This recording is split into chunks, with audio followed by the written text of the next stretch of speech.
제16회 평화와 번영을 위한 제주 포럼에 참석하신 모든 분들을 진심으로 환영합니다. 저는 아나운서 송지혜입니다. 지금부터 한반도 평화체제 구축을 위한 주변국 공조 방안 세션이 시작되겠습니다. 이번 세션의 좌장을 소개해드리도록 하겠습니다. 위성락 전 한반도 평화교섭본부 본부장님은 35년간 외교관으로 근무하시면서 미국 관련 업무와 북핵 관련 업무에 단연간 종사하셨습니다. 북미 국장 겸 육자회담 차석 대표와 주미 정무공사, 한반도 평화본부장 및 육자회담 수석 대표를 역임하신 바 있습니다. 그럼 좌장님께 마이크를 넘기겠습니다. 네, 안녕하십니까. 방금 소개받은 위성락입니다. 우선 이 세션에 참석하신 모든 분들께 환영의 말씀을 드립니다. 또 온라인으로 참여하고 계신 분들께도 환영의 말씀을 드립니다.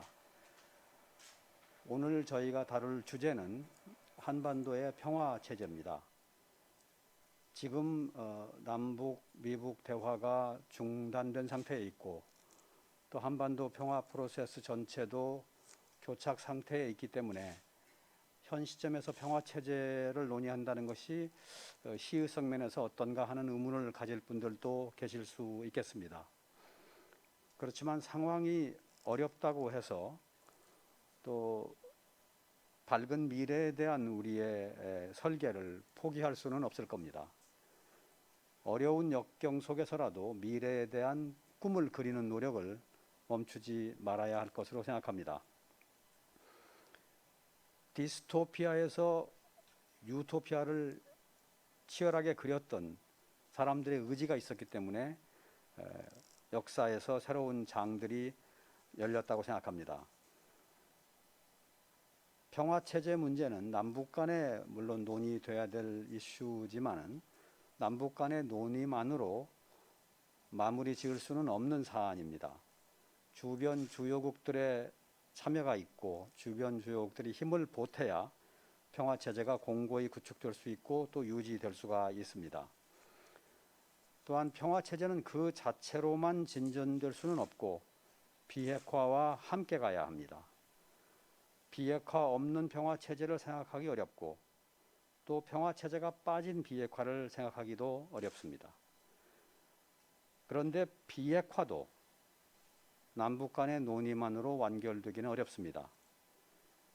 주변 주요국들의 참여가 불가피합니다.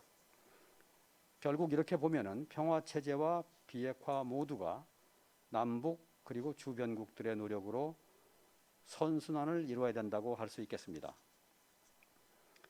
그래서 오늘 논의의 초점은 어떻게 하면 주요국들과 함께 이 과정을 진전시킬 수 있는지 또 이를 위한 대미, 대중, 대러시아, 대일본 외교는 어떻게 돼야 하는지에 있겠습니다.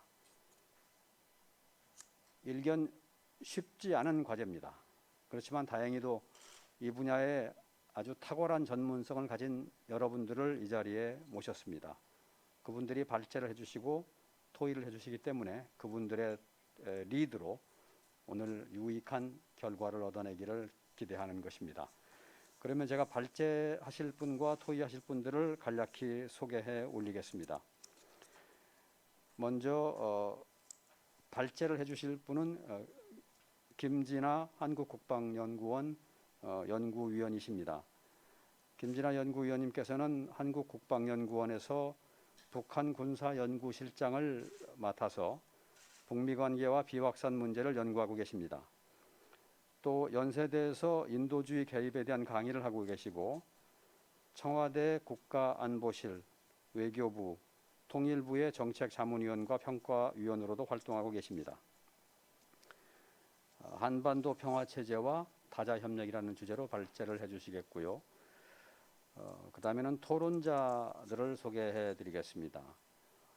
맨 먼저 소개해 드릴 분은 미국에서 지금 참여하고 계신 스캇 스나이더 CFR 미국 외교위원회의 선임 연구위원이자 한미정책 책임자이십니다. 스나이더 위원님은 하버드대에서 동아시아 문제로 석사 학위를 받으셨습니다. 2000년부터 2004년까지는 한국에서 아시아 재단의 대표를 역임하셨습니다. 그리고 그 후에는 스탠포드 대학의 소렌스타인 아시아 태평양 연구센터에서 객원 연구원을 지내신 바 있습니다. 참여해 주셔서 감사합니다. 그 다음으로 소개해 드릴 분은 김흥규 교수님입니다. 김흥규 교수님은 중국 미중 관계 전문가십니다. 아주대학에서 미중정책연구소를 설립하셨습니다. 외교부의 외교안보연구원, 지금으로서는 국립외교원이 되겠습니다. 외교안보연구원 교수를 거쳐서 현재 아주대 정치외교학과 교수로 재직 중에 있으십니다. 그 다음으로는 이원덕 교수님을 소개해 올리겠습니다. 이원덕 교수님은 현재 국민대학교 일본학과 교수이십니다. 외교부와 통일부, 동북아 역사재단, 민주평통 등의 자문위원이었으며 한일 신시대 공동연구 한국 측 간사를 맡기도 하셨습니다. 미국의 피츠버그 대학의 객원연구원을 지내셨고 도쿄대학 객원교수, 국민대학교 일본학 연구소장, 현대 일본학회장, 한국정치학회 부회장도 지내셨습니다. 마지막으로는 신범철 센터장님을 소개해드리겠습니다. 신범철 박사님께서는 지금은 경제사회연구원 외교안보센터장이십니다. 국방부와 외교부의 주요 보직을 역임하셨고 산하 연구 및 교육기관에서 한반도를 둘러싼 외교안보 문제를 담당해 오셨습니다. 국방연구원의 연구실장, 국방부 장관 정책보좌관도 역임하셨습니다. 청와대 국가위기관리실, 국회 외통위, 국방부, 한미연합사 등의 자문 활동도 하셨습니다. 먼저 그러면 김진아 연구위원님의 발제를 청해 듣겠습니다. 네, 감사드립니다. 오늘 이렇게 중요한 모임에 초청해 주셔서 감사드리고요. 오늘 너무나 훌륭한 분들이 많이 계시기 때문에 아마 제 역할은 오늘 논의할 주제들을 좀 던져드리고 그리고 아무래도 지역적 문제에 정통하신 분들의 의견을 제가 잘 경청하는 그런 역할을 제가 맡게 되지 않을까라는 생각이 듭니다. 일단 제가 먼저 발제를 맡게 되었는데요. 평화체제라고 얘기할 때 우리가 한국어로는 평화체제 그대로 쓰지만 영어로 할 때는 여러 가지로 우리가 많이 섞어 쓰는 것 같습니다. 어떨 때는 peace regime이라는 단어를 쓰기도 하고요. 또는 peace arrangement라는 단어를 쓰기도 하고요. 또는 peace treaty를 얘기를 하기도 합니다. 근데 사실 이 세 가지 단어들은 약간씩 개념적으로 다르기 때문에 우리가 무엇을 선호하는가 이 문제부터 우리가 조금 고민할 필요가 있겠다. 그리고 주변국들이 또 한국과는 또 다른 생각을 갖고 있지 않을까라는 그런 문제 제기를 좀 해봤습니다. 우리가 레짐이라고 할 때는 일종의 거버넌스를 얘기를 하게 되는 거죠. 그리고 레짐이라고 할 때는 어떠한 공동 기구를 설치를 하는 방식으로 굉장히 아주 풍부한 여러 가지 그런 제도적인 그런 논의들을 하는 그런 장을 만드는 그런 것들이 될 수 있을 겁니다. 그런데 만약에 우리가 합의라고 얘기를 할 때는 그것은 보다 더 구체적인 그런 이행 조치들을 좀 더 체계적으로 논의하고 이행하는 그런 방식들이 되겠죠. 하지만 협정에 우리가 만약에 방점을 둔다라고 할 때는 결국에는 평화협정이라는 문건을 굉장히 중요시하는 것이 될 겁니다. 그리고 이것을 서명하고 또 정치적으로 보장하는 그런 것들이 주요 목표가 될 텐데요. 아마 레짐부터 협정까지는 개념사고를 약간 협소한 의미로 조금씩 변화해 간다라고 말씀을 드릴 수가 있을 것 같습니다.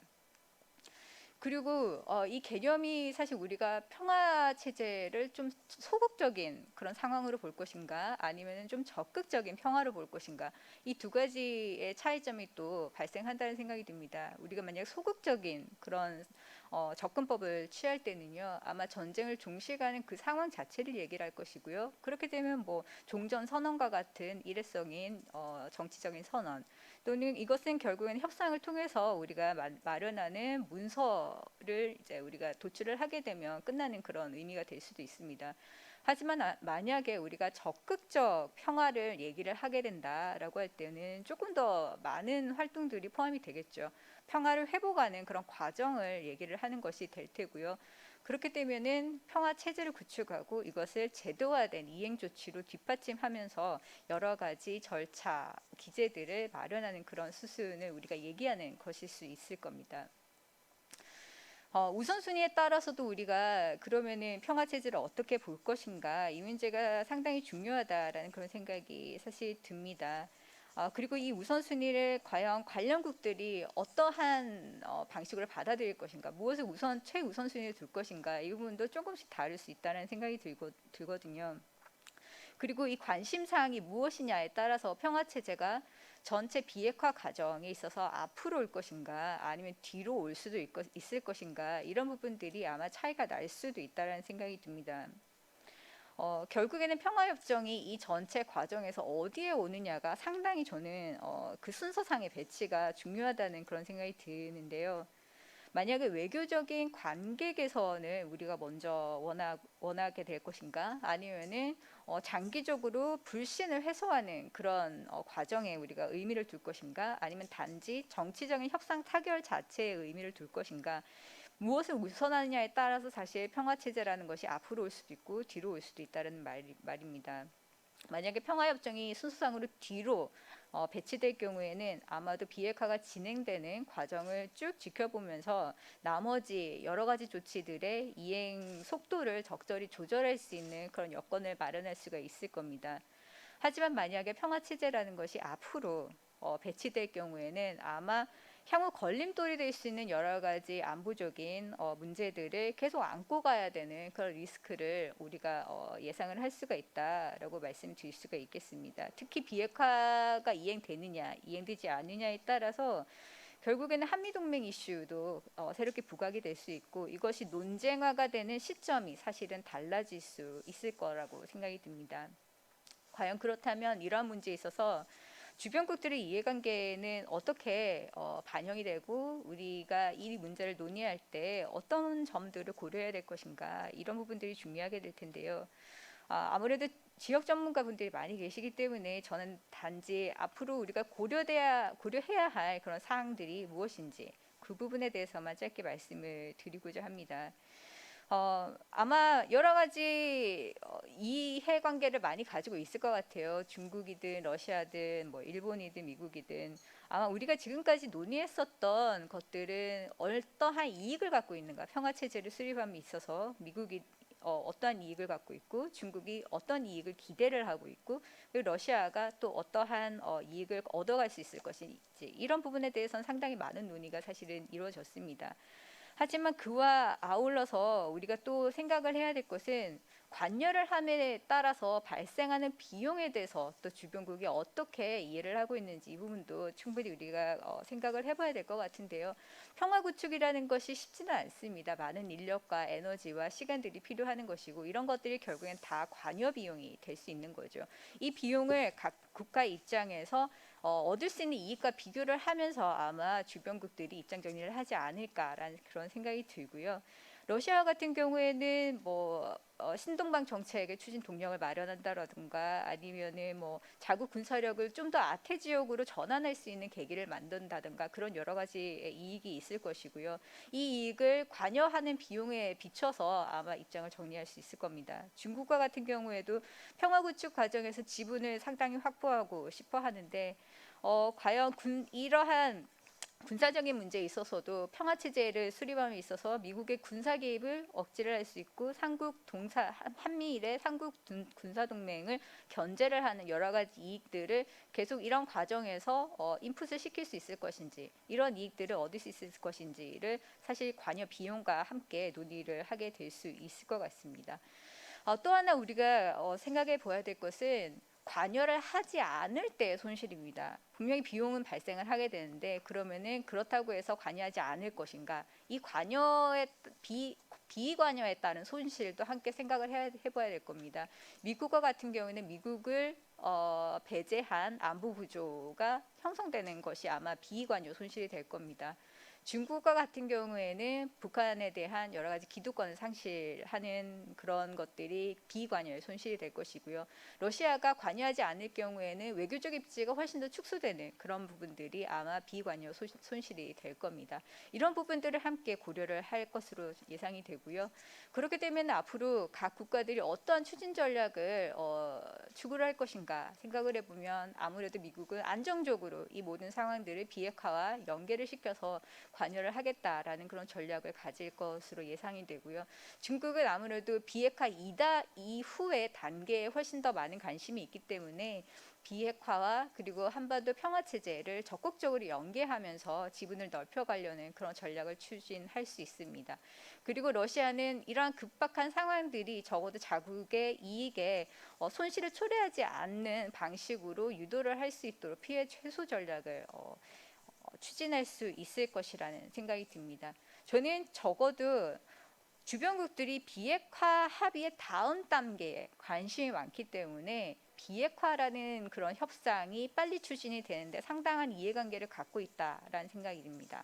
하지만 앞서 말씀드렸듯이 비핵화와 평화체제라는 것이 불가분의 관계에 있기 때문에 평화체제라는 것이 이 전체 비핵화 과정에서 앞에 오느냐 뒤에 오느냐 그리고 과연 비핵화가 될 것인가 되지 않을 것인가 이러한 상황을 솔직히 우리는 조금 구체적으로 들여다봐야 된다는 생각이 들고요. 그리고 이 상황에 따라서 각 국가들이 할 수 있는 역할 범위들이 상당히 달라질 수 있다라고 생각을 해봤습니다. 자, 첫 번째는 아무래도 최대 변화와 불안정 상황이 공존되는 그런 상황일 겁니다. 여기 디시전 트리를 일단 보시면은요. 북미 협상이 시작이 되면 평화 협정이 같이 논의가 될 겁니다. 만약에 비핵화 과정에서 평화 협정을 체결을 해야 된다라는 적극적인 논의가 이루어질 경우에는 북미 협상에서 이것이 다뤄지겠지요. 그리고 비핵화를 이행을 하게 될 텐데 오른쪽을 보시면은 비핵화가 이행이 될 수도 있고 비핵화가 이행이 되지 않을 수도 있습니다.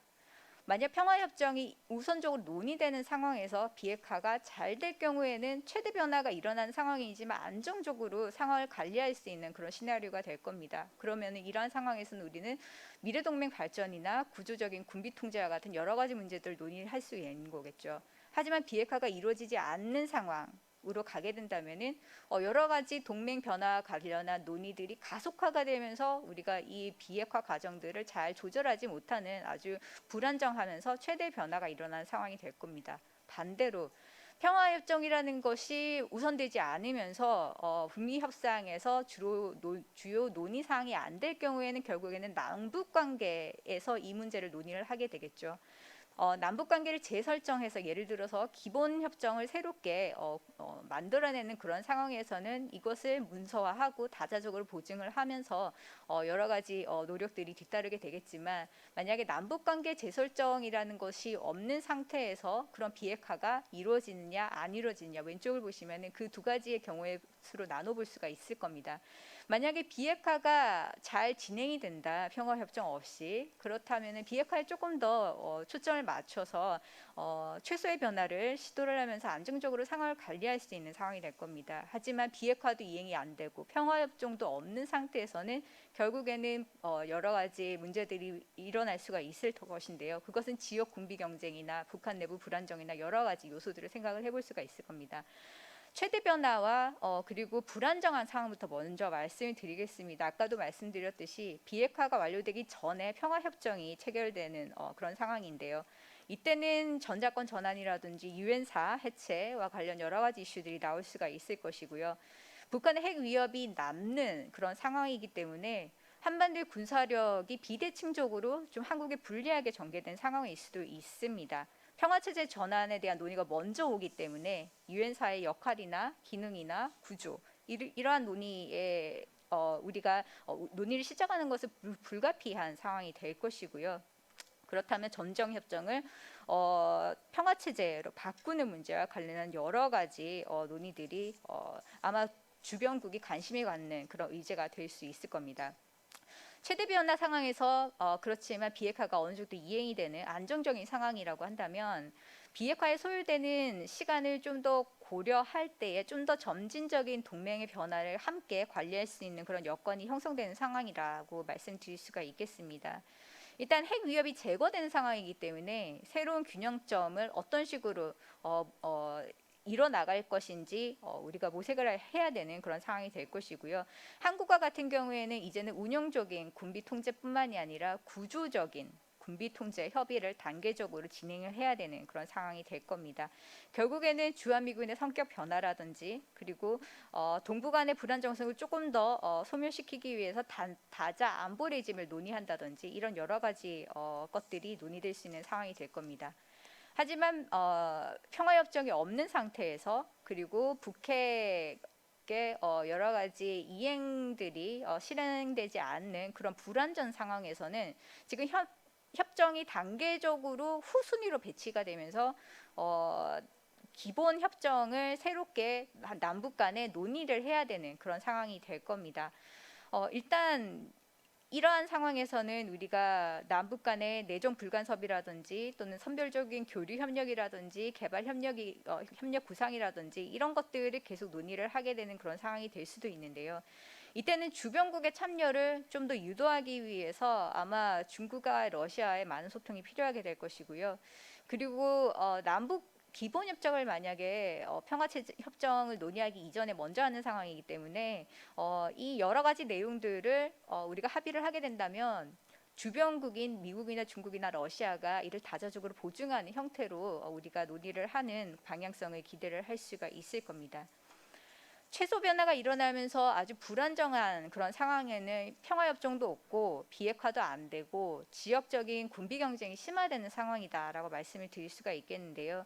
그렇다면은 우리가 불확실성이 높아지는 상황에서 아마 모든 국가들의 해징을 시작을 하게 될 겁니다. 그렇게 되면 군비 경쟁이 지속이 될 것이고 비핵화 협상의 진전이 없는 상황에서 불만을 가질 수 있는 국가들이 상당히 많아질 것이죠.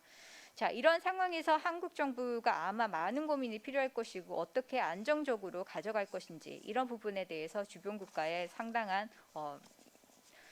협력이 필요하게 되지 않을까라는 그런 생각입니다. 시간 관계상 제가 마지막으로 말씀드리고 싶은 것은 결국에는 비핵화 평화 체제라는 것은 아까도 말씀드렸듯이 굉장히 연계될 수밖에 없는 문제이고 그것이 어떠한 목적을 가지고서 논의가 되느냐 그리고 순위가 어느 파트로 오느냐 빨리 추진이 되느냐 늦게 추진이 되느냐 이런 것들이 상당히 여러 가지 형태로 나타날 수 있다는 겁니다. 이러한 여러 가지 시나리오를 두고서 주변 국가에 같이 논의를 하면서 앞으로 협력해야 될 과제들을 고민하는 것이 필요하다는 그런 생각이 듭니다. 이것으로 제 발제는 마치겠습니다. 그리고 많은 말씀 듣겠습니다. 감사합니다. 네, 김진아 연구위원님 발제 감사합니다. 평화체제의 개념과 주변국들의 이해관계 그리고 우리가 맞닥뜨릴 수 있는 여러 가지 경우의 수에 대해서 아주 잘 분석을 해주셨습니다. 그럼 지금부터 토론을 해보겠습니다. 토론은 약 한 40분간 진행하겠습니다. 제가 소개해드린 순서대로 토론을 의뢰드리고 싶고요. 토론이 끝난 후에는 질의응답을 진행하겠습니다. 그러면 김흥규 교수님께 먼저 말씀 부탁드리겠습니다.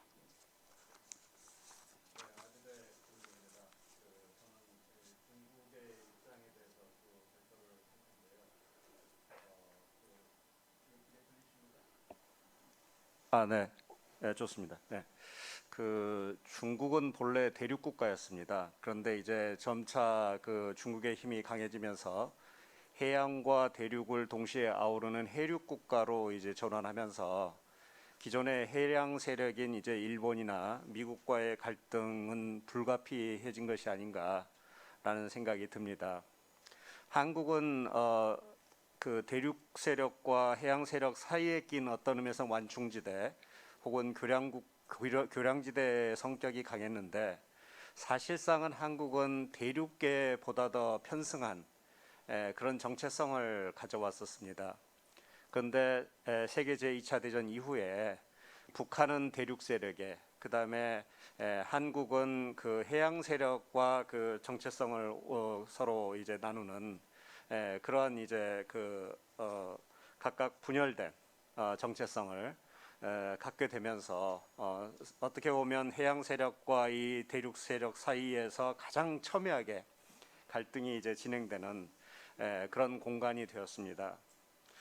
중국은 그 한반도를 전통적으로 바라볼 때 뭐 여러 역사에 따라서 부침이 있긴 있었지만 반드시 핵심 이익 지역이라고 바라보는 것 같지는 않습니다. 대신 그 핵심 이익에 영향을 미칠 수 있는 대단히 중대 이익 지역으로 분류하는 것 같고요. 그것이 현재 중국이 그 한반도에 대해서 갖는 기본적인 전략 인식이 아닌가라는 생각이 듭니다.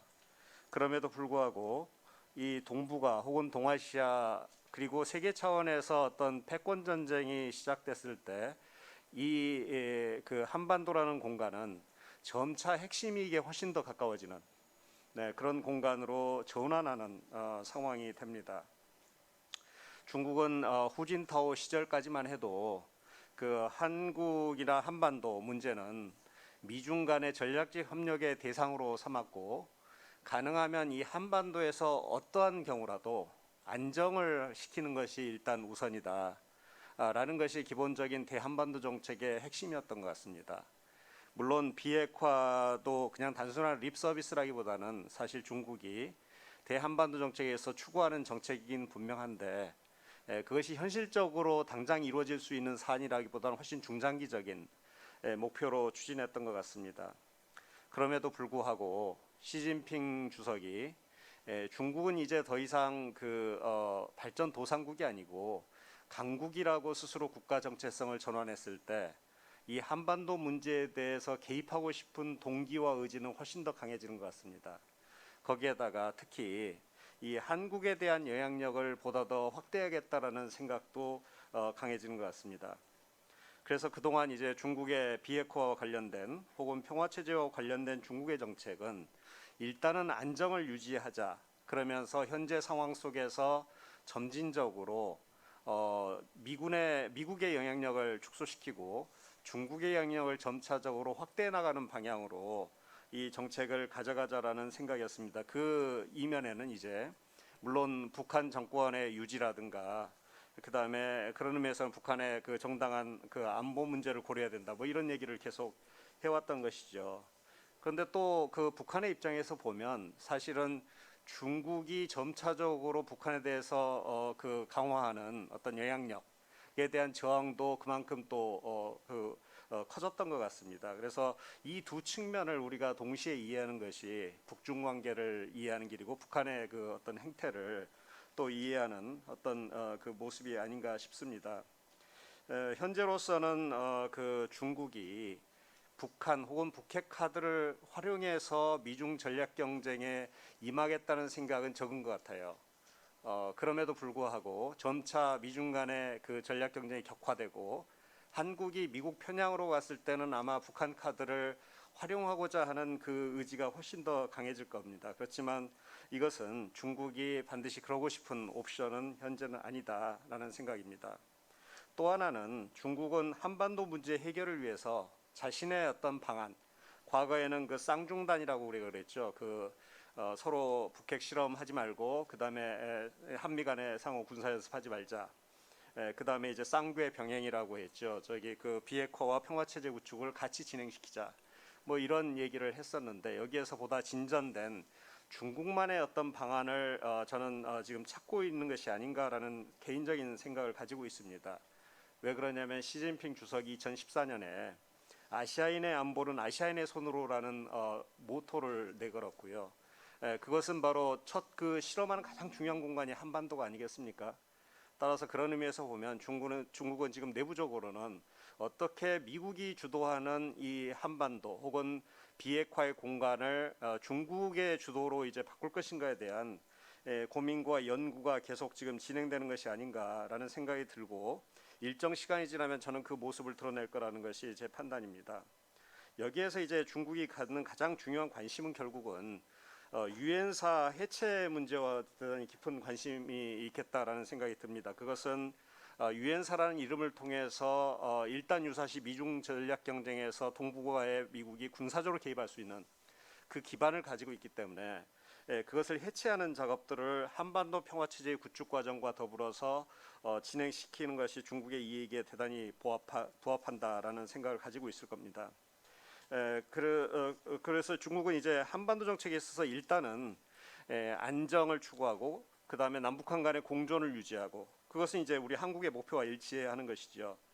그리고 장기적으로는 비핵화를 추진해 나간다. 뭐 이것도 우리하고는 일치하는 걸 겁니다. 이제 그렇지만 구체적으로 한미 동맹의 문제라든가 그 다음에 이 평화 체제를 어떻게 구축하느냐의 문제에 있어서는 우리보다는 훨씬 더 아마 다른 그 시간의 그 스케일을 가지고 진행할 것이라는 생각이 듭니다. 그래서 우리 정부가 혹은 우리의 많은 분들이 지금 중국에 대해서 가지고 있는 막연한 어떤 그 북한과 북핵 문제에 대해서 중국이 어떤 역할을 할 것이다라는 것을 기대치는 좀 낮추는 것이 필요한 것이 아닌가라는 생각이 듭니다. 그리고 대부분 중국이 한반도 관련해서 추구하는 어떤 정책들이라든가 정책 목표는 사실 우리하고 상당히 유사한 점이 많습니다. 그래서 그런 측면에서는 그걸 그대로 우리의 그 한중 정상회담의 의제라든가 이런 데서 내버려둬도 중국은 그렇게 할 수밖에 없습니다. 그래서 그걸 가지고 우리의 주요한 어떤 이해관계와 그것을 교환하는 어떤 그런 그리고 북핵 문제에 대해서 계속 북한 문제에서 우리가 부탁하는 그런 것은 이제 안 해도 되는 것이 아닌가라는 생각이 듭니다. 대신 어떻게 그럼에도 불구하고 우리가 그 중국을 적대하는 것은 그 한반도 비핵화 그 다음에 평화 체제 구축에 그렇게 도움이 되는 것은 저는 아니라고 생각합니다. 결국은 그 과정은 중국의 이해와 한국의 이해를 맞춰가는 과정이고 어떻게 하면 한국의 이해 속에서 중국을 설득시켜 나가는 그런 과정이라고 저는 생각을 합니다. 그런 의미에서는 우리가 한미 동맹이 우리의 그 외교안보의 근간이고 평화 체제를 구축하는 데 가장 중요한 어떤 기제이기도 하지만 중국과의 관계 역시 세심하게 잘 다뤄나갈 필요가 있겠다라는 생각을 해봤습니다.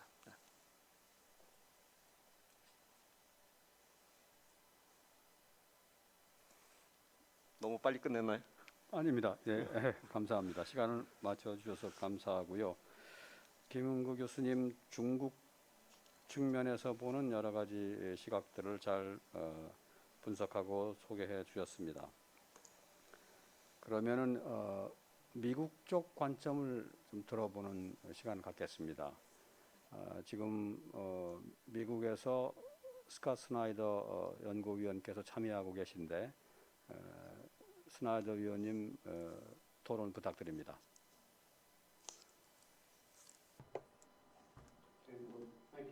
예, 감사합니다. 저장님, 그리고 네, 저를 오늘 그 제주 포럼에 초대해 주셔서 감사합니다. 네. 네, 이런 그 국제적인 행사에 네, 올해 참석할 수 있어서 굉장히 기쁜 마음입니다. 네, 굉장히 그 흥미로운 발제를 들었습니다. 네, 그 김진아 교수님께서 굉장히 좋은 발표를 해주셨죠. 그래서 오늘 그 발표를 보면서 제가 그 다시 한번 생각해 볼 수 있었던 것은 이제 한반도가 가지고 있는 그 위기와 그 챌린지가 그 굉장히 다변화되어 있다라는 것입니다. 그리고 제가 이제 종종 이러한 상황, 이러한 챌린지를 그 한반도가 가지고 있는 챌린지를 네, 이렇게 그 지역 간의 그 그러니까 한국과 북한 간의 이런 그 위기, 그 여러 가지 그 갈등, 그리고 이런 그 비핵화와 관련된 문제가 있을 때의 상황과 비유를 하긴 했습니다. 네, 그 저희가 바이든 행정부가 정책을 이제 펼치기 시작할 때, 특히 이제 대북 정책을 펼치기 시작했을 때, 제가 그 이번 발표와 연계해서 그 생각해 볼 수 있는 점은 바이든 행정부의 그 말입니다. 그 바이든 행정부가 앞으로 그 사용하고자 하는 그런 도구 그리고 이렇게 그 비핵화와 그 핵을 억제하겠다 하는데 사용하겠다 하는 그 툴을 생각을 해볼 수 있었습니다. 하지만 그와는 달리 이렇게 평화와 관련된 언급은 많이 하지를 않았죠. 네, 바이든 그리고 그 문재인 대통령의 정상회담을 통해서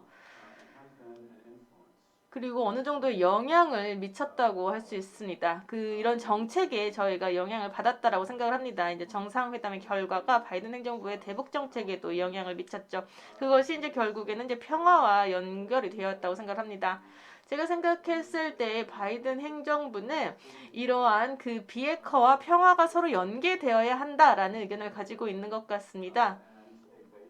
그래서 이러한 비핵화가 그 정책의 근간이 된다라고 이제 주장을 하고 있지요. 그리고 이러한 어느 정도의 유연성 그리고 이제 인내를 가지고 이제 그 북한과 대화를 하겠다라는 입장을 보여왔습니다.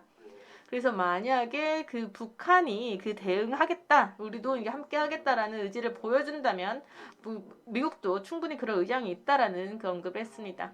하지만 여기서 이런 비핵화와 이런 평화가 어떻게 해결이 될지는 어느 정도 어떻게 북한이 이것에 참여를 하느냐 그 정도에 따라 달려 있을 것입니다. 그리고 이제 그 바이든 행정부가 관련된 이제 논의를 진행을 해야 될 것이라고 생각을 합니다. 그랬을 때 싱가포르 그 선언을 저희가 생각을 해보면 이것은 이제 그 쌍방의 그 선언이었죠. 미국과 북한이 모두 그 선언을 한 바 있습니다. 그랬을 때 다른 그 지역 그 참여국들을 저희가 좀 배제를 시켰었죠. 네, 어느 정도 그 바라는 그런 전환을 위한 것이었습니다. 이런 그 전쟁에서 이제 평화로의 전환을 위한 선언이었죠. 하지만 그랬을 때 이것에 참여를 해야 되는 국가들 또는 어떤 것들이 참여되는지는 저희가 확실히 알 수가 없었습니다. 하지만 싱가포르 그 선언을 살펴보면 이것의 근간이 되는 그 생각은 이런 그 평화 그 과정으로 가는 중간에 있다라는 그 의미를 가지고 있고요. 그리고 그런 이런 지역에 있는 그 평화 그 프로세스 과정을 함께 그 나아가는 그 선언이었다고 생각을 합니다. 그리고 미국과 그 중국 그 사이에 지금 현재 갈등으로 인해서 조금 더 상황이 어려워지고 있죠. 그런 경제 관계 심화로 인해서 그 북한 내 상황이 악화되고 있습니다. 앞으로 진행을 하기가 힘든 상황입니다. 그랬을 때 그 바이든 행정부가 어느 부분에서 중국과 협력을 할 것인지 어느 부분에서 경쟁을 해야 될 것인지 이제 선택을 해야 된다라고 생각을 합니다. 이랬을 때 그 협력의 그 체제 아래에서 이제 북한과 관련된 문제를 해결할 것인지 경쟁에 관련된 측면에서 북한의 문제를 바라볼 것인지에 대해서도 이제 바이든 행정부가 생각을 해야 될 것이라고 생각을 합니다. 그래서 이런 그 평화 그 구축 과정이 이제 한반도에서 펼쳐지기를 바라고 있습니다. 그래서 굉장히 모든 그 영내 그 당사국들에게 이것은 좀 중요한 이슈라고 생각을 합니다. 네, 이렇게 어떻게 비준을 하느냐, 그러한, 그리고 또 그 결과, 그리고 그런 프로세스, 이런 그 평화 협정에 관련된 모든 것들이 다 중요하다라고 생각을 합니다. 이것은 기본적으로 일본, 그리고 이제 러시아를 주로 말을 하고 있겠죠. 그들이 어떻게 세부적으로 조정을 해서 이렇게 그 항구적인 평화를 구축할 수 있는 평화 그와 관련된 그 협상을 시작할 것인가. 그리고 이제 중국과 한국이 그 과정을 대표할 것이다라는 생각을 미국은 가지고 있습니다. 입니다. 좀 흥미로운 분석을 제기하고 계신데요. 앞으로 토론에 좋은 소재가 될 것으로 기대합니다. 다음에는 이원덕 교수님의 코멘트를 듣겠습니다. 네, 감사합니다. 국민대학교 이원덕입니다. 한반도 평화 체제 또는 한반도 평화 프로세스에 대한 일본 쪽의 입장을 주로 코멘트하는데요.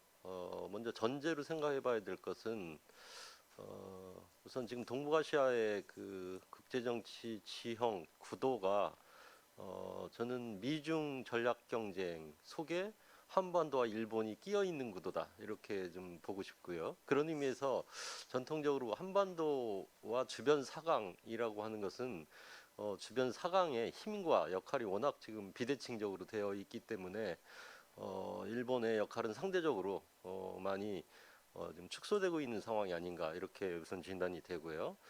그와 더불어 생각해 볼 것은 아까 김은규 교수께서 중국은 한반도 문제가 어쩌면 핵심 이익이 아닐 수도 있겠다 이런 말씀을 하셨는데 그 점에 관해서는 역입니다. 일본은 사실 한반도의 안보 또는 한반도 정세가 대단히 일본의 외교 안보 정책에 있어서 중요하다 이런 인식을 가지고 있습니다.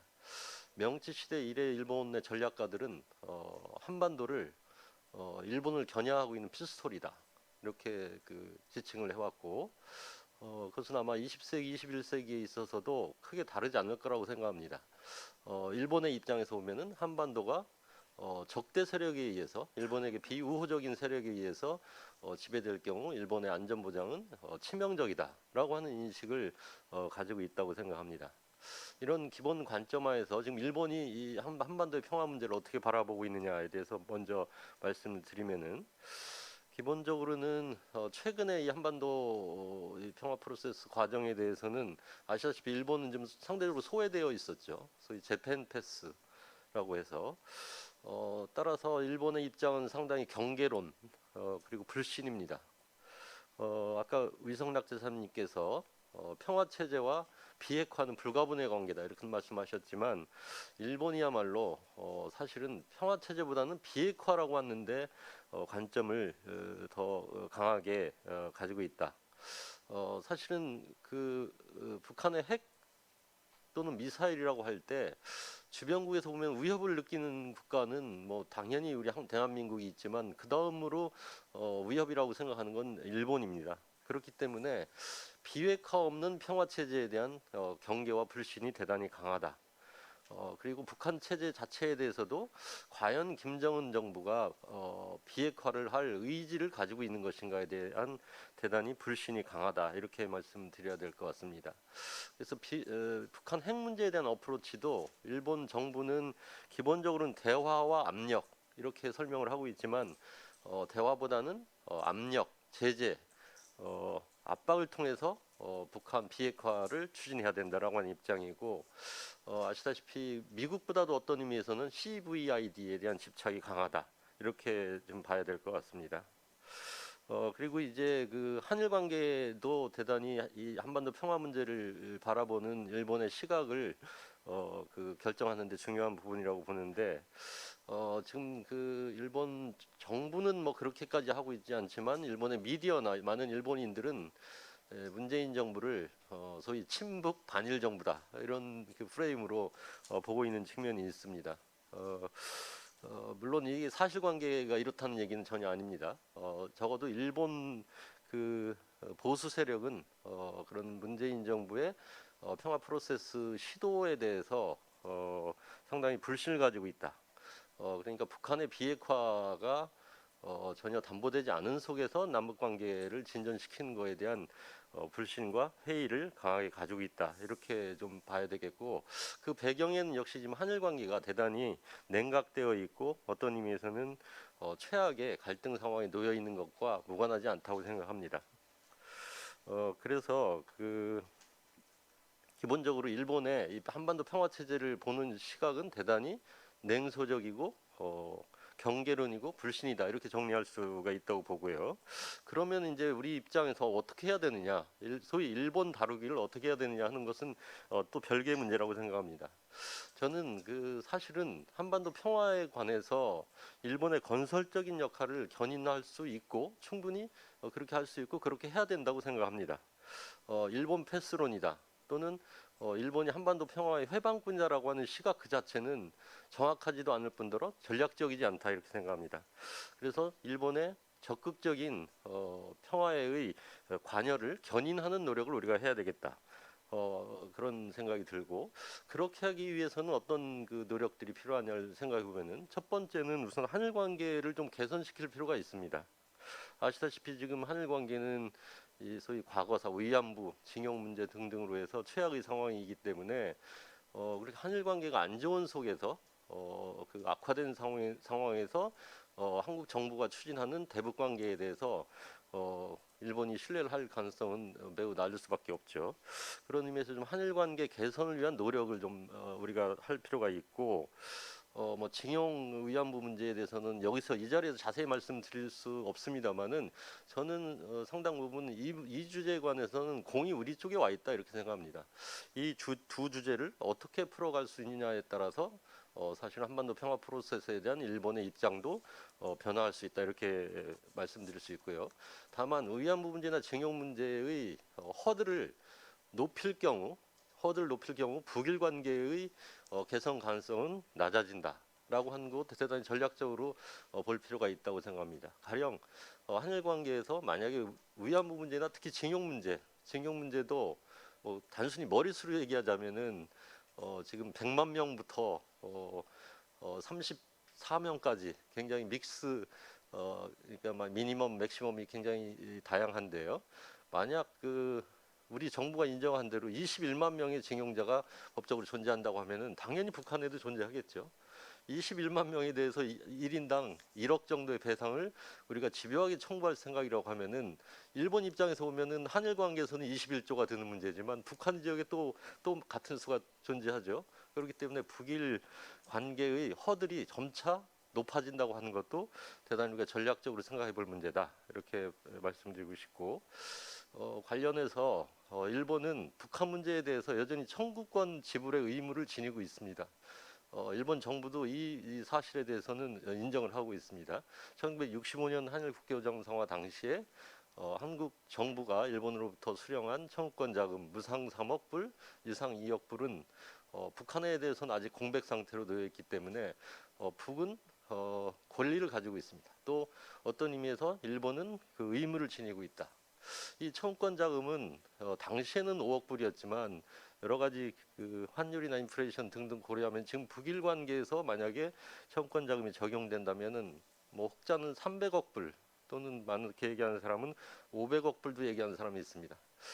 적지 않은 돈이죠. 이것은 어떻게 보면은 크게 보면 통일 비용을 절감하는데 잘 기묘하게 활용될 수 있는 측면도 있고 또 일본의 ODA 정책의 성격을 고려한다면은 북한의 인프라를 재구축하는데 상당히 시드머니로 잘 사용될 수 있는 측면도 있다. 그래서 저는 일본이 가지고 있는 한반도에 대한 관여를 우리가 좀 적극적으로 견인해서 오히려 회방뿐이 아니라 한반도 평화에 긍정적인 기여를 할 수 있도록 하는 것은 우리의 몫이다. 이런 관점에서 봐야 된다고 생각합니다. 그리고 사실 한국과 일본의 입장에서 보면은 북한 핵에 대해서는 공통의 이익을 가지고 있죠. 지금 북한 핵을 사실상 위협으로 생각한 나라는 저는 한국과 일본뿐이라고 봅니다. 미국도 위협이라고는 하지만 지리적인 여건이나 기술적인 거 생각해 보면은 그렇게 직접 관여자가 아니고 중국, 러시아는 북한 핵이 자신들의 위협이라고 생각할 가능성이 별로 없죠. 그런 걸 감안하면 사실은 한일이 북한 핵 문제에 대해서는 가장 공통의 이익을 지니고 있는 두 나라다. 이런 시각이 가능하다고 보고요. 그리고 한반도에 있어서의 평화도 사실은 일본의 엄청난 전략적인 이익과 연결되는 겁니다. 한반도가 만약 전쟁이나 무력 분쟁으로 화하게 될 경우 최대 손실은 일본 쪽에 날 거라고 봅니다. 지금 북한이 가지고 있는 무기 체계라든지 이런 것들을 고려하면은 저는 일본도 상당히 이 문제를 심각하게 볼 수밖에 없다고 생각합니다. 그런 점들을 우리가 일본을 견인할 수 있는 하나의 레버리지로 활용할 필요가 있다 이런 생각이 듭니다. 시간이 좀 괜찮습니까? 좀 더 해도 됩니까? 여기서 끝. 세컨 라운드 할까요?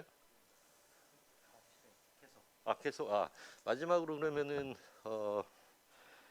지금 한일 관계와 이 동북아의 이 국제 관계 구도 속에서 지금 이 한반도 평화를 어떻게 봐야 되냐 이 문제인데 저는 이 동북아시아 국제 정치 질서의 구도를 아까 모두에도 말씀드렸지만 미중 전략 경쟁 속에 한반도와 일본이 사실은 끼어 있는 그런 구도로 이해가 된다. 그런 의미에서 전통적으로 한반도와 주변 사각로는 뭐 용도 폐기돼야 된다 이렇게 봅니다. 힘 관계나 현실적인 여건을 고려하면은 한반도와 일본은 지금 미중 전략 구도 속에 놓여 있고 어떤 의미에서는 전략적으로 한국과 일본은 전략적인 이익을 공유하고 있다.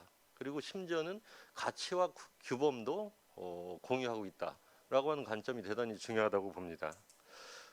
그래서 저는 그 앞으로 동북아시아를 어떤 방향으로 견인해 나갈 것인가, 또는 한국의 외교안보 전략을 어떤 방식으로 추구해 나갈 것이냐 하는 그런 큰 주제를 생각할 때 일본 다루기를 어떻게 할 것이냐, 일본과 어떤 관계를 형성할 것이냐 하는 것은 대단히 중요하다고 생각합니다.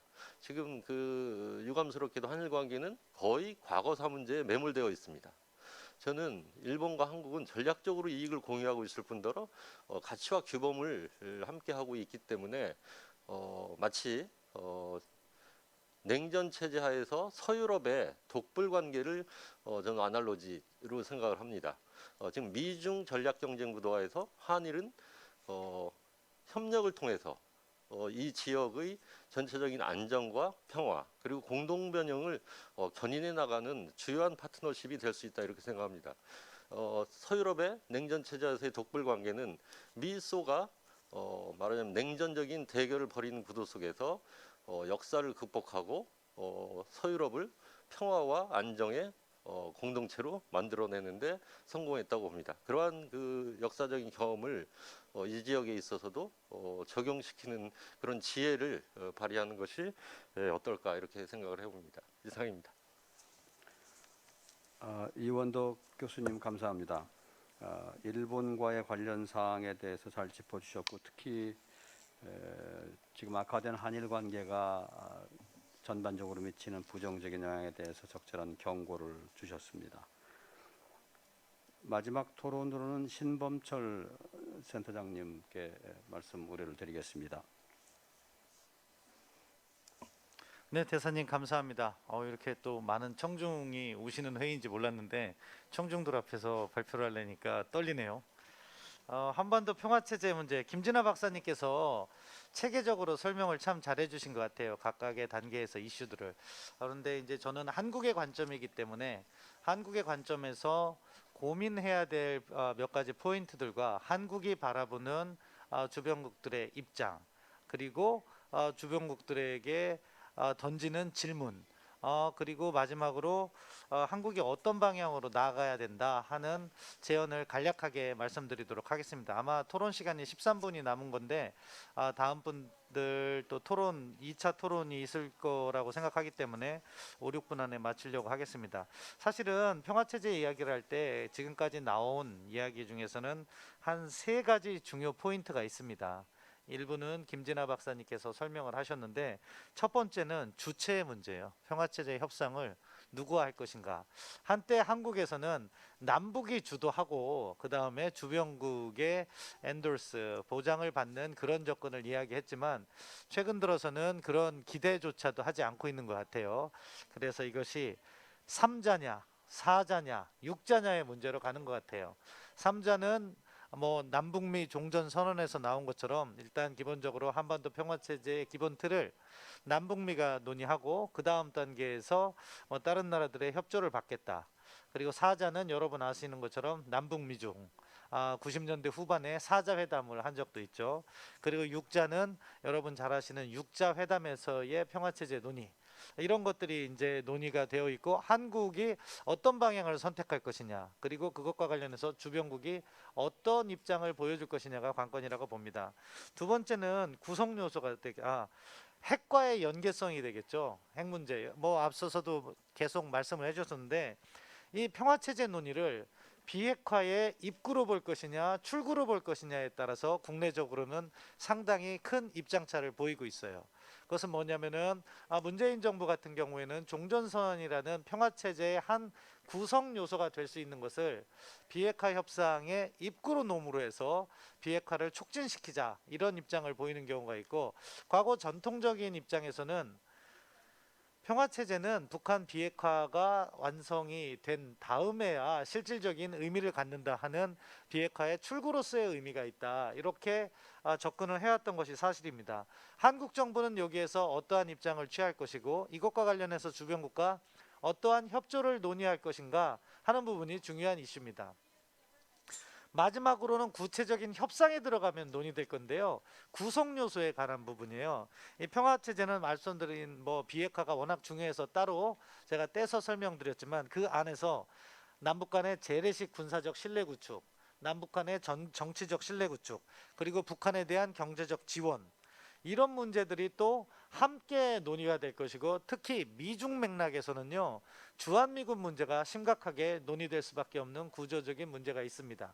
그런 것들의 각각의 입장을 어떻게 구성할 것인가가 실제 평화체제, 아까 몇 자로 구성될지 모르지만 3자든 4자든 그 안에서 6자든 그 안에서 이러한 사안들이 논의가 될 수밖에 없다. 이제 여기에 있어서 지금까지 뭐 저도 정부에 있으면서 이 일을 해봤고 민간 학자로서 이 일을 해봤는데 각국의 입장이 많이 달라요. 지금 오늘 여기에서 스캇 스나이더, 그리고 김은규 교수님, 그리고 이원덕 교수님, 이렇게 이야기를 해주셨지만 조금 더 체계적으로 분석하면 아까 제가 말씀드린 그 주체, 핵 문제, 구성 요소에 있어서 많이 다릅니다. 뭐 미국과 같은 경우에는 4자 또는 3자를 선호하는 것 같아요. 그렇지만 유연한 것 같고, 비핵화 같은 경우에는 출구로 인식하는 것 같고, 또 구성 요소와 관련해서는 주한미군은 당연히 평화체제 구축 이후에도 주둔이 돼야 된다는 입장일 것이고, 또한 경제 지원 부분도 관여를 하되 실질적인 지원은 한국이나 일본 또는 다른 국가들도 참여해야 된다. 중국과 같은 경우에는 사실은 3자는 싫어하는 거죠. 4자 또는 6자로 해서 중국이 직접 참여하려고 하는데 사실은 6자도 원하지 않는 것 같아요. 그래서 이 부분은 제가 김은규 교수님께 중국이 원하는 그 평화체제 포럼의 틀을 한번 질문을 드리고 싶습니다. 그리고 중국과 같은 경우에는 비핵화는 입구라고 생각하는 경향이 있고요. 그리고 재래식 군비 통제와 관련해서 주한미군 문제를 꺼내려고 할 거예요. 미국의 입장과는 반대로 이런 부분이 민감하고, 일본은 우리 이원덕 교수님께서 너무 잘 설명을 해주셔서 다만 이 납치자 문제와 관련해서 어떻게든 이 평화체제 또는 비핵화 협상의 틀 안에서 문제를 관여시킴으로써 북한의 전향적인 조치를 끌어내겠다 하는 생각을 하고 있는 것 같아요. 오늘 빠진 게 있어요. 러시아. 사실 러시아는 대한민국에서 우리 위성락 대사님께서 러시아 대사도 하셨고 최고 잘 아시는데, 제가 감히 꺼내본다면요, 러시아는 과거에 육자회담을 선호하는 것 같아요. 그 체제에서 러시아가 다자안보 협력 체제를 갖다가 주도할 수 있는 나름대로의 역할이 부여됐기 때문에 러시아는 육자를 선호할 것 같습니다. 일본과 같은 경우도 자기가 빠지는 사자보다는 육자를 선호하겠죠. 그런데 이제 이러한 상황에서 우리가 어떻게 하느냐가 중요하잖아요. 우리는 일단 과거에서처럼 남북이 주도해서 협상을 한 다음에 그 다음에 그 내용을 주변국이 지지하는 그런 포맷을 추구하기에는 국제 정세가 너무 다원화됐고 관련국들의 이해관계가 복잡할 것 같아요. 그래서 현실적인 대안으로 제 개인적으로는 4자 정도가 적합하다고 보는데, 그럼에도 불구하고 이거는 한국 정부가 상당히 유연성을 가지고 접근해야 될 문제다. 왜냐하면 이원덕 교수님 말씀대로 일본을 우리가 배제하고 싶다고 해서 일본을 배제하면은요, 경제적인 협력 부분, 그리고 또 미국을 우리가 원하는 부분에서 끌어들이는 부분에 있어서 효율적인 평화체제 논의, 비핵화 협상이 진행되지 못해요. 따라서 이 부분은 조금 유연성이 필요하다는 거고, 그리고 비핵화 문제는 저는 아직도 사실 뭐 북한의 비핵화 의지나 이런 걸 보면 자칫 입구로 우리가 이것을 갖다가 활용했을 때 리스크를 안고 있다. 그렇다고 해서 너무 출구만을 갖다가 고집해서 북한이 핵 다 포기하고 핵 폐기되면 평화협정 논의한다 이렇게 하는 건 너무 경직된 접근이라고 생각해서요, 약간의 절충안이 필요하다고 생각합니다. 북한의 실질적인 비핵화 조치를 보아가면서 평화체제의 종전선언을 현재 문재인 정부가 생각하는 정치적 선언에 불구하고 북한이 합의를 이행한다면은 얼마든지 무효화시킬 수 있다. 주한미군의 지휘와는 아무런 관련이 없다. 이 조건 하나에서는 일종의 입구와 유사하게 초기 합의 이후에 어느 정도 진전을 보아가면서 할 수 있다고 보고, 그 각각의 평화체제 구성 요소를 그 다음부터 본격적으로 진전시켜 나가면서 북한이 핵을 폐기했을 때 법적인 평화협정을 갖다가 체결하는 방식이 가장 합리적인 대안이 아닐까 싶습니다. 그리고 우리가 일본과 러시아를 만약에 4자 회담을 우리가 추진한다 하면 그럼 일본과 러시아는 각각의 역할을 부여하면서 별도의 포럼이 필요하다. 그것은 무엇이냐면은 러시아 같은 경우는 다자안보 협력과 같은 것에 관여를 시킴으로써 러시아가 한반도 평화체제 협상에 있어서 부정적인 역할을 하지 않도록 이끄는 게 중요하고, 일본도 납치자 문제에 있어서만큼은 나름대로 자국의 이해가 반영될 수 있게 별도의 포럼 같은 것은 필요하다. 다만 이제 납치자 문제는요, 우리가 일반적으로 생각하는 것보다 훨씬 더 복잡한 문제예요. 이것은 뭐 책임 추궁 관리까지 가다 보면 나중에 무슨 책임이냐면은 어카운터빌리티, 누구의 책임이냐, 이 문제로까지 연결될 수 있기 때문에 상당히 신중하게 접근해야 된다, 그렇게 말씀드리고요. 아무튼 엔드 스테이트는 한국이 분명한 목표를 갖고 추구를 해야 된다고 생각합니다. 제가 생각하는 엔드 스테이트는 아까 김진아 박사님이 말씀하신 것과 유사한데요. 뭐 정치적 군사적 신뢰 구축이 이루어져서 전쟁의 위협이 없이 남북이 평화롭게 공존하고 그 과정에서 비핵화가 실현되면서 북한의 인권까지도 존중받는 그러한 한반도, 남과 북의 교류가 자유롭게 이루어지는 그런 한반도가 만들어졌을 때 비로소 평화체제가 구축됐다고 생각합니다. 제가 한 3분 더 썼는데 죄송스럽게 생각합니다. 네, 신범철 센터장님 토론도 아주 유익합니다. 감사합니다. 한국이 생각해야 될 여러 요소들을 잘 짚어주셨습니다. 이제 우리 앞에 남은 시간이 한 20분 조금 안 됩니다. 질의응답을 할 차례입니다. 우선 현장에 계신 여러분들께서는 거수로 질문 있을 경우에 의사표시해 주시고요. 온라인으로 접속하신 분들은 유튜브에 있는 질의 링크에 질문 사항을 기재해 주시면 좋겠습니다. 먼저 현장에 계신 분들께 우선권을 드리겠습니다. 네, 말씀하시죠.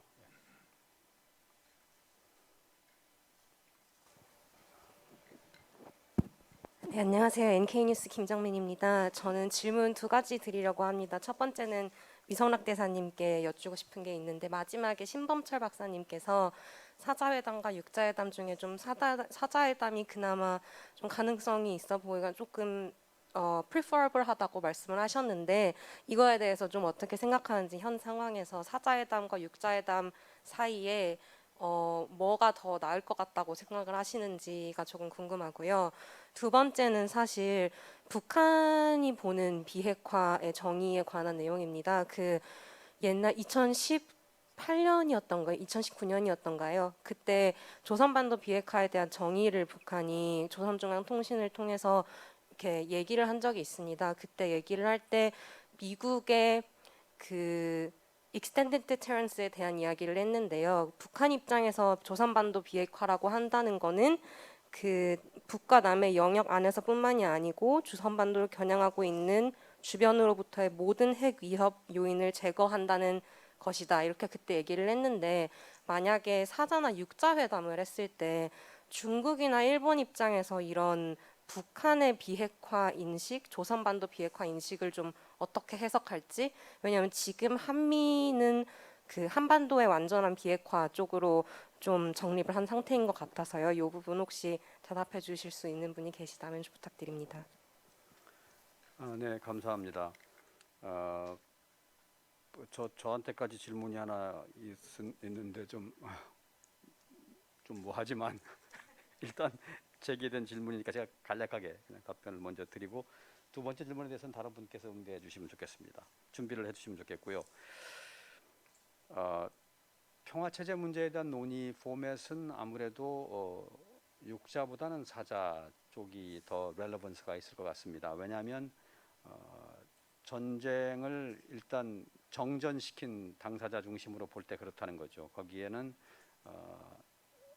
이제 사자가 서명을 한 셈이니까 명확하게 법적으로 또 논쟁의 여지가 없진 않지만 총괄적으로 보면은 사자가 서명했다고 봐야 되겠죠. 그래서 그 사자가 직접 관련이고, 거기서 좀 더 줄여 나가면은 3자가 되겠죠. 남북하고 미국이 되겠지만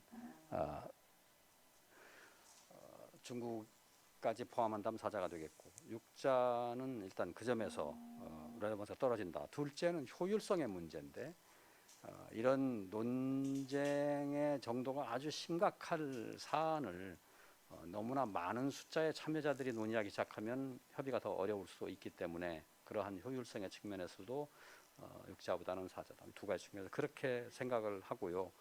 우리의 정부가 생각하는 방향도 그런 쪽이 아닌가 봅니다. 대충 그 정도로 말씀을 드리겠습니다. 두 번째 질문은 누가 문제를 하시겠습니까? 김원규 교수님 해보시죠. 예, 신범철 박사님께서 또 질문을 하셨기 때문에 종종 중국은 당사자에서 3자 이 얘기를 꺼내는 것을 상당히 민감하게 반응합니다. 왜 그러냐면 그것이 이제 중국을 배제하고 남북 미간에 혹시 합의하려고 하는 거 아니냐라는 의구심을 가지고 있기 때문에. 근데 물론 북한 측은 중국을 배제하는 것이 아니라 한국을 배제하고 북한과 중국, 미국 사이에 하려는 공간을 남겨놓은 거다라고 해서 설명하는 것 같아요. 예, 그렇지만 이제 중국은 대단히 현실적입니다. 그래서 비핵화 문제는 북미 간의 양자의 문제로서 중국은 이해하고 있고, 평화 체제를 구축하는 데 있어서는 결국은 남북한 간의 정치적 신뢰, 양자 관계가 또 해결돼야지 되고, 궁극적으로 이 모든 것은 사자가 모여서 해결해야 된다라는 이제 원칙을 가지고 있습니다. 그래서 한국도 당연히 당사자로 참여해야 되고, 거기에는 중국도 반드시 참여해야 되고, 그런 의미에서는 중국은 사자를 선호하고요. 육자는 일본은 가능하면 배제했으면 하는 게 중국 측 생각이고, 러시아도 사실 그렇게 참여하는 걸 그렇게 달궈하지 않습니다, 중국이. 네, 그런 의미에서는. 네, 그래서 사자를 가장 선호한다고 생각할 수 있고요. 그다음에 비핵화 문제에 있어서 아마 북한의 그러한 주장은 사실 중국도 현실적이라고 생각지는 않을 겁니다. 근데 문제는 중국은 미국이 이 한반도의 비핵화 문제를 해결할 수 있을 거라고 생각지는 않아요. 그래서 아마 제가 아까 말씀드린 대로 궁극적으로는 이제 중국이 결국은 그 문제를 해결하기 위한 답을 찾아야겠다라는 생각을 저는 가질 거라고 생각합니다. 그러면서 안에서 여러 가지 가능성들을 모색하고 있는 그런 단계, 어느 순간 갑자기 그게 이제 또 나올 수 있고요. 예, 현재는 그 정도 그렇습니다. 네. 또 다른 질문 있으십니까? 그러면 제가 조금 조선반도 비핵화 교수님 좀 개념 말씀하시죠. 말씀드리겠습니다. 사실은 이제 아마 그게 19년 정도에 이제 협상이 잘 진행되지 않으면서 북한이 한 번 더 얘기한 거고, 처음에 그 조선반도 비핵화 개념과 관련해서는 2015년인가 16년 7월 6일이에요. 날짜는 기억하는데, 거기에서 북한 정부 대변인 성명으로 나온 적이 있어요. 그 내용을 보면 궁극적으로 한반도에 핵이 없어야 되고, 또 핵을 가지고 올 수 있는 주한미군이 철수돼야 된다. 그렇게 북한이 이야기를 한 바 있어요. 그게 아직도 저는 북한이 기본적으로 갖고 있는 개념이라고 생각합니다. 다만 그런 것을 관철하는 거는요, 외교는 좀 그렇게 봐요. 외교는 결국 타협과 공간이라고 생각해요. 그러니까 자기 입장을 다 관철하려면 전쟁에서 승리해야죠. 그렇지만 그럴 수 있는 상황이 아니고, 대화로서 문제를 푼다면 북한도 이 개념을 유지해서는 도저히 진전을 이룰 수가 없다. 이 개념은 얘기하면은, 안보 개념으로 얘기하면 북한 혼자 절대 안보를 추구하는 거예요. 그 과정에서 다른 국가의 안보를 생각하지 않는 개념이라고 보고, 따라서 북한도 타협을 하고 공간을 만들어 놔야 된다고 생각하고, 이 부분에 있어서 결국 북한이 이러한 개념을 내려놓고, 주한미군 문제와 관련해서는 뭐 규모 축소라든가 이 정도는 미국도 고려할 수 있을 것인데, 북한이 지금 이야기하고 있던, 과거에 이야기했던 조선반도 비핵화 개념으로 이야기한다면 평화체제 구축 자체가 어려워질 수 있다고 생각합니다. 김진아 박사님이 얘기하실 것 같아요.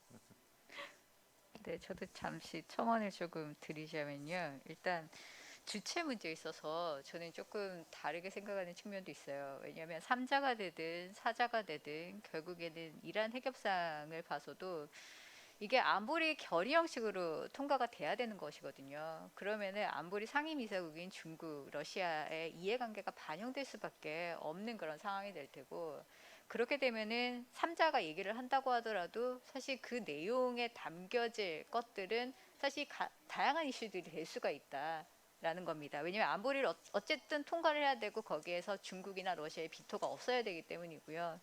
그렇기 때문에 내용적인 것과 형식적인 것은 조금 다를 수 있다라는 생각이 들고, 실제적으로 또 비핵화를 평화 체제와 연계를 시킬 때 결국 미국에서 얘기를 할 수밖에 없는 그런 어프로치 자체는 협력적인 위협 감소입니다. CTR이라고 얘기를 하는데요. 이 프로그램 만약 가동하게 된다면은 단순히 핵을 폐기하는 것뿐만이 아니라 여러 가지 시설들을 저마다 전환을 시키거나 오염 정화를 하고 그리고 인력들을 다시 재배치를 해서 민간 영역으로 다시 돌려보내고 그리고 비확산이 더 이상 되지 않도록 여러 가지 국경 지역에 모니터링을 설치하고 여러 가지 다자적인 공조들이 상당히 필요한 문제가 되거든요. 그러면은 사실 이게 주변국들이 모두 다 같이 공조를 해야 되는 여러 가지 많은 활동을 포함하게 됩니다. 그리고 여기엔 비용이 들고 인력이 들고 상당히 많은 예산이 필요하게 되는데 누가 지금 이것을 감당할 것인가. 결국에는 북한의 비핵화에 가장 관심이 많은 주변국들이 모두 n분의 1로 조금씩 참여를 해야 되는 그런 방식으로 나아갈 수가 있을 거예요. 그런 상황에서 아마 많은 이해관계들이 계속 반영이 되는 그런 논의 과정을 거칠 수밖에 없을 거다라는 저렇게 생각을 하고요. 그리고 북한 비핵화와 관련해서는 미국에서는 정확하게 선을 긋고 있는 것 같습니다. 비핵화 문제를 논의한다고 하더라도 이것이 주한미군과 관계해서는 절대 영향을 미치지 않는 방식으로 진행을 한다라는 것이기 때문에 이 부분은 실제적으로 비핵화 협상을 하고 있는 당사자가 이런 원칙들을 계속 유지를 하고 있다는 점 우리가 명확히 이해를 하는 부분이 중요할 것 같고요. 그리고 사실 비핵화 협상은 1991년 이후로부터 시작이 됐잖아요. 그리고 미국이 그 당시에 가장 주목을 했었던 것은 1991년에 했었던 비핵화 선언입니다. 남북이 비핵화 선언에 무엇을 담았는가 이것이 사실 기초가 돼서 그 다음 제네바 협정이 이루어지고 육자회담으로 발전하고 이런 식으로 우리가 많은 변화를 겪어왔었거든요. 비핵화 선언에서는 주한미군 얘기 없잖아요. 그리고 비핵화 선언과 유사한 지금 현대적인 개념은 결국에는 비핵지대 개념이에요. Nuclear Free Weapons Free Zone 같은 그런 개념인데 여기서도 단순히 핵무기를 배비하지 않고 생산하지 않고 운용하지 않고 이런 부분들만 강조를 하는 것이지 주한미군에 대한 얘기를 끄집어낼 수 있을 만한 그런 근거는 없거든요. 그렇기 때문에 기존에 있었던 그 남북 간의 협정과 그리고 국제적으로 논의되고 있는 이런 틀을 개념을 가지고 우리가 생각을 해볼 때는 주한 문제 얘기를 지금 북한이 아무리 얘기를 한다고 하더라도 받아들이기는 조금 어렵지 않을까라는 생각이 듭니다. 또 다른 질문, 네, 말씀하시죠. 예, 안녕하세요. 저는 일단은 그 모든 분들께 좀 질문을 드리고 싶은 게 결국엔 이제 각 주변 국가들의 관계를 고려하면서 이제 평화 체제와 비핵화에 대해 고려를 할 수밖에 없기 때문에 질문을 드릴 수밖에 없는 것 같은데요. 정말 좋은 말씀 너무 잘 들었는데 결국 이제 중요한 건 시의성이 아닐까 하는 생각이 듭니다. 우리가 아무리 이런 순서에 대해서 설정을 해야 된다고 논의를 한다 하더라도 결국 이게 어떤 정권이 어떻게 이 순서를 추진해 나가고 적용해 나가느냐에 따라서 각 국가들의 관계들이 정말 특히 이번 정부 같은 경우에는 정말 역동적으로 많이 변했다라는 생각을 많이 했는데요. 그런 점에서 지금 현재 이제 문재인 정부의 임기가 1년이 남았는데 북한하고의 대화는 지금 단절된 상황에서 우리가 비핵화의 평화체제 순서를 어떻게 고려할 것인가라는 것을 실질적으로 이행한다라고 했었을 때 지금 현재 할 수 있는 일은 무엇이라고 보시는지 여쭙고 싶고요. 그리고 무엇보다 지금 특히 이제 이원덕 교수님께서도 말씀하셨지만 한일 관계 같은 경우에는 너무나도 정말 10년 전과 대비해 점점 매 정권마다 악화를 하는 단계에 가 있습니다. 그런 상황에서 우리가 특히 한일과는 북한 문제에 관련해서 어떻게 협력을 할 수 있느냐라는 논의는 조금 이제는 아예 설익다라는 생각도 들거든요. 양자 관계 자체가 너무 단절되어 있기 때문에 이 공조 부분을 어떻게 할 것인가라는 논의도 지금은 너무 이른 단계는 아닌가 하는 질문이 듭니다. 그렇다면 이 문제를 어떻게 동시적으로 좀 해소할 수 있다고 보시는지 지금 현재 저희에게 주어진 상황에서 이걸 어떻게 풀 수 있는지 좀 여쭙고 싶고요.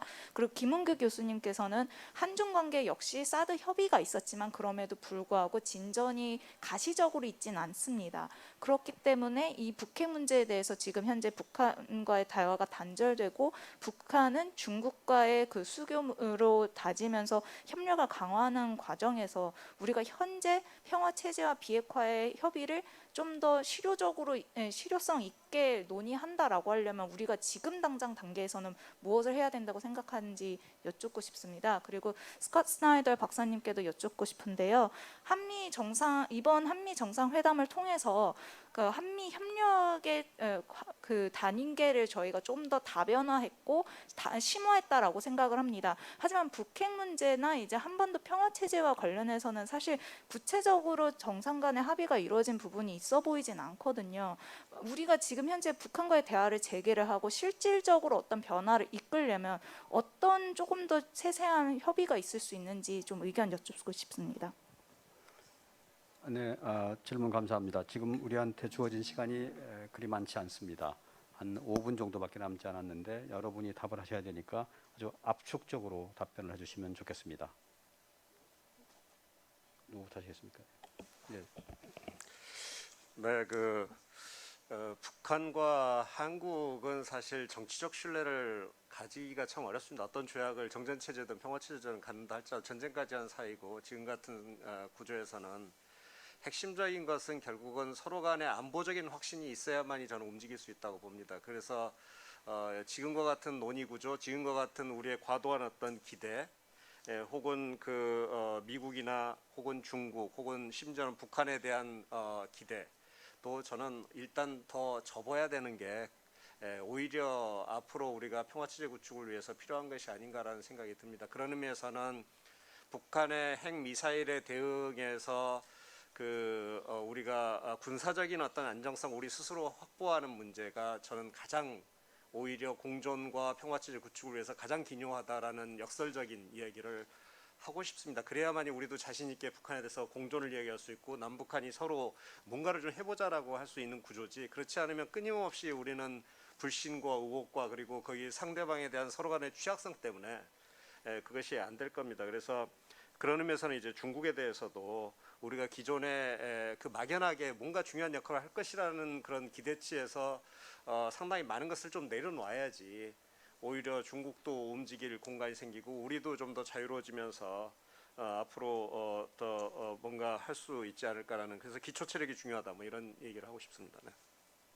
네, 좋습니다. 그 다음에는 이원덕 교수님.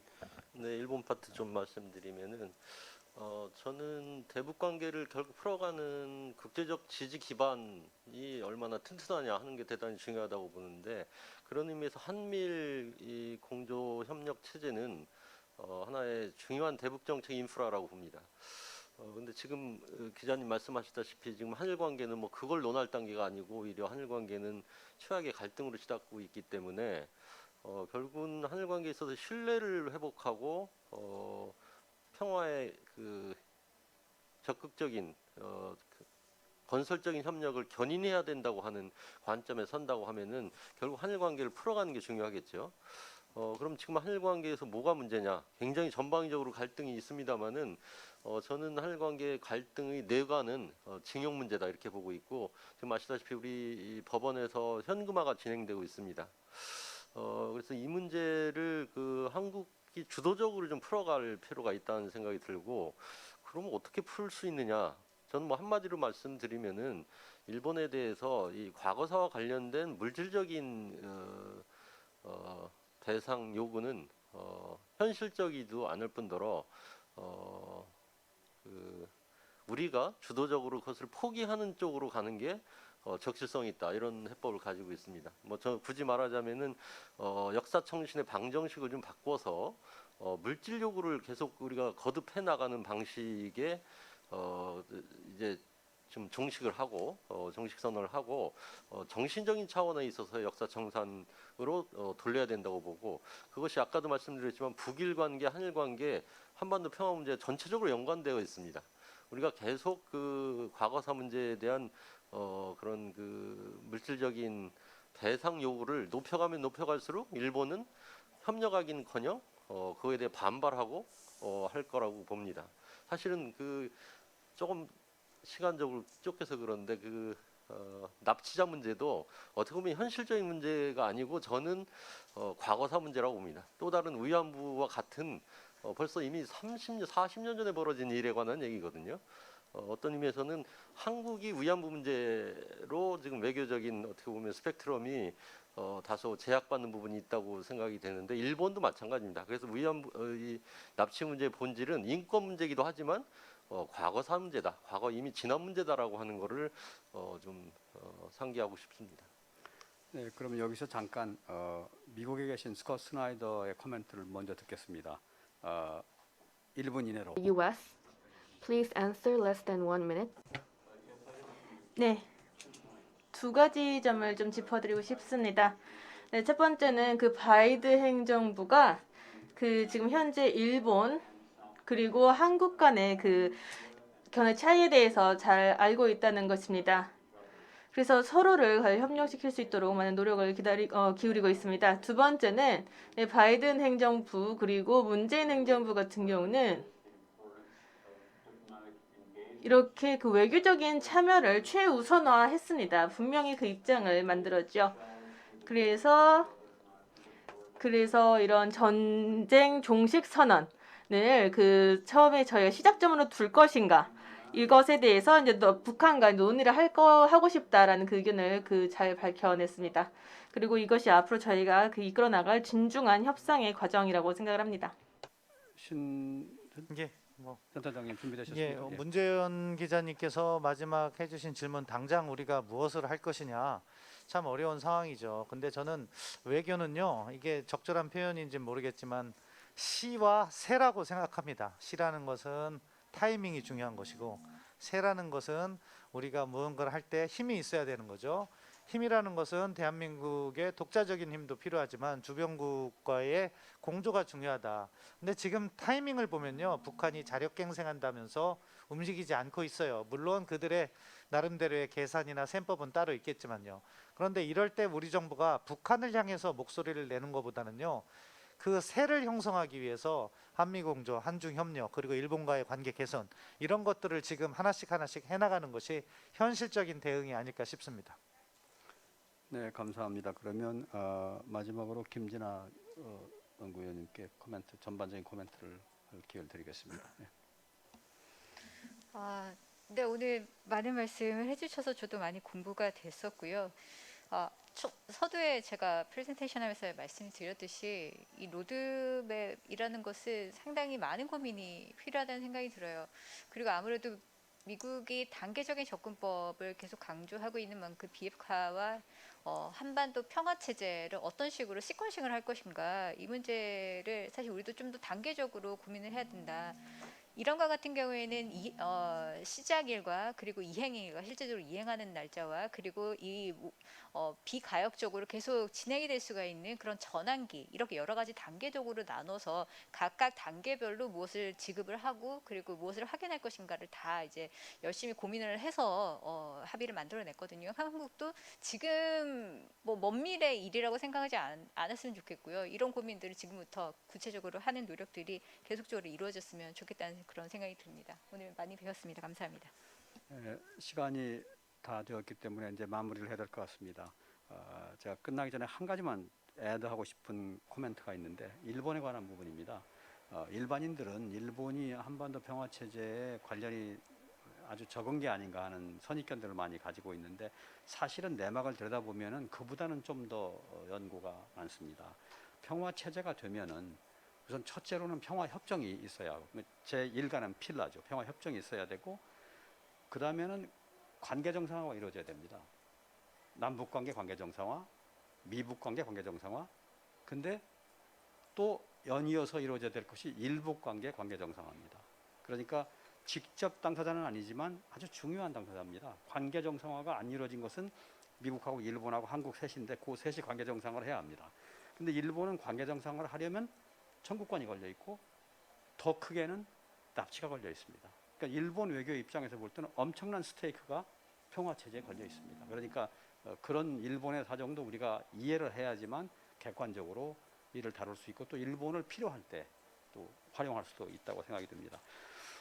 아쉽게도 토론이 아주 열기를 받아서 이렇게 참 아주 흥미롭게 진행되는 순간에 제동을 걸어야 되는 상황입니다. 대단히 미안합니다만 마칠 수밖에 없겠고요. 오늘 토론에 참여해 주신 발제자, 토론자, 또 현장에 계신 분들, 온라인으로 참여하신 분들 모두께 아주 깊이 감사를 드립니다. 덕분에 아주 유익한 토론을 마칠 수가 있었습니다. 이로써 한반도 평화 체제 구축을 위한 주변국 공조 방안에 관한 세션을 마치겠습니다. 여러분 감사합니다. 네, 수고하신 좌장 발표자 토론자분께 큰 박수 부탁드리겠습니다. 네, 이것으로 본 세션의 모든 순서를 마치도록 하겠습니다. 감사합니다.